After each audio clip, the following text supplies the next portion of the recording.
প্রিয় ভিউয়ার্স, আমরা গত ক্লাসে চার্ট নিয়ে আলোচনা করেছিলাম। আজকে আমরা নতুন একটি ক্লাসে হাজির হয়েছি। যে তোমরা এখানে আমাদের ফেসবুক পেজ এবং কন্ট্যাক্ট নাম্বার দেখতে পাচ্ছ। তো আজকের ক্লাসে স্বাগতম জানিয়ে আমি 12তম ক্লাস শুরু করছি। তো আজকে আমাদের কম্পিউটার প্রোগ্রাম অ্যান্ড ফ্রিল্যান্সিং ক্লাসের ইনসার্ট মেনুতে আমি 12তম ক্লাসে হাজির হয়েছি তোমাদের সামনে।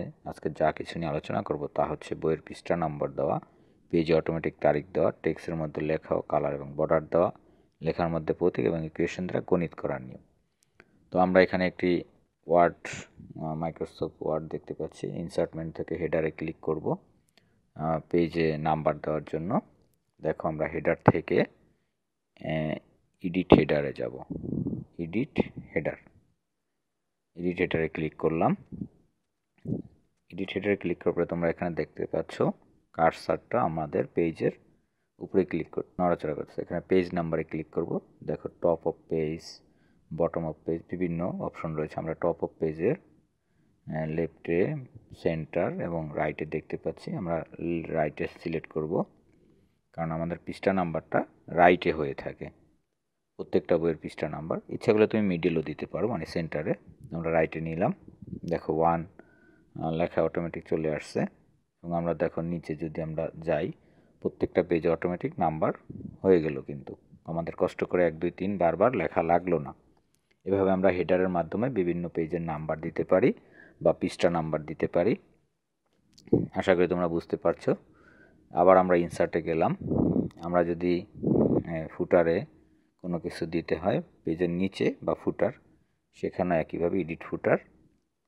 এরপরে আমরা ডেট অ্যান্ড টাইম, আমরা ইচ্ছা করলে এইখান থেকে তারিখ অথবা ঘড়ির সময় দিতে পারি।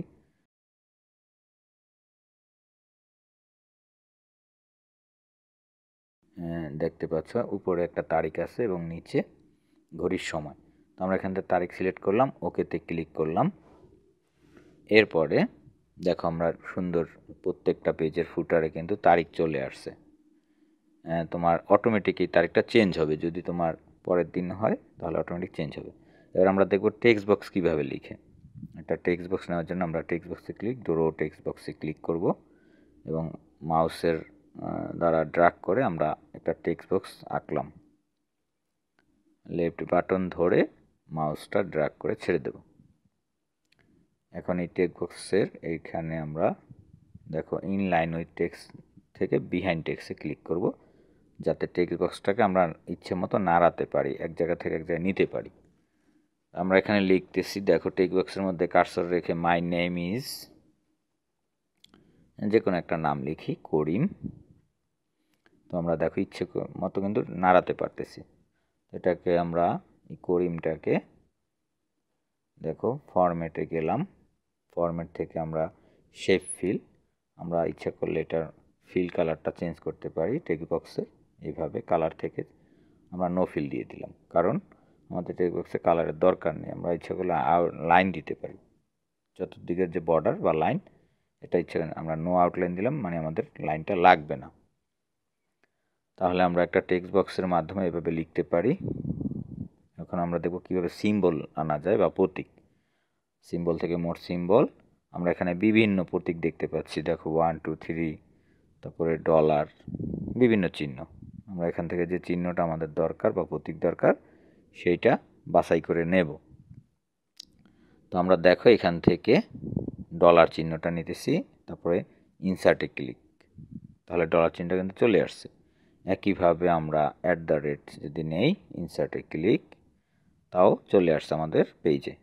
এভাবে আমরা যে কোনো প্রতীক বা সিম্বল নিতে পারি। এবার আমরা দেখব কিভাবে অঙ্ক করতে হয় ইকুয়েশনের মাধ্যমে। ইনসার্ট থেকে ইকুয়েশন, এরপর আমরা এখান থেকে দেখো একেবারে নিচে ইনসার্ট নিউ ইকুয়েশন, এখানে ক্লিক করব। দেখো এখানে কিন্তু একটা বক্স চলে আসছে, টাইপ ইকুয়েশন হেয়ার। তো এখানে আমি লিখব গণিত কিভাবে লেখা যায়। দেখো এখানে ফাংশন আছে, আমরা ফাংশনে ক্লিক করলাম। দেখো অনেকগুলো ভগ্নাংশ আসছে ভাগ আকারে, দেখতে পাচ্ছ। তো এখানে আমরা যেইটা চয়েস করব সেই অনুসারে লিখতে পারবো। আমরা চয়েস করলাম, ছোট বক্সে ক্লিক করলাম, 4 লিখলাম। আবার নিচের বক্সে ক্লিক করলাম, 5 লিখলাম। ডান পাশে ক্লিক করলাম, প্লাস চিহ্ন দিলাম, আবার আমরা ফাংশনে গেলাম, আবার একটা বক্স নিলাম, একইভাবে ছোট বক্সে ক্লিক 2, নিচের ছোট বক্সটায় ক্লিক 4। এভাবে দেখো আমরা ভগ্নাংশের যোগবিয়োগ লিখতে পারি।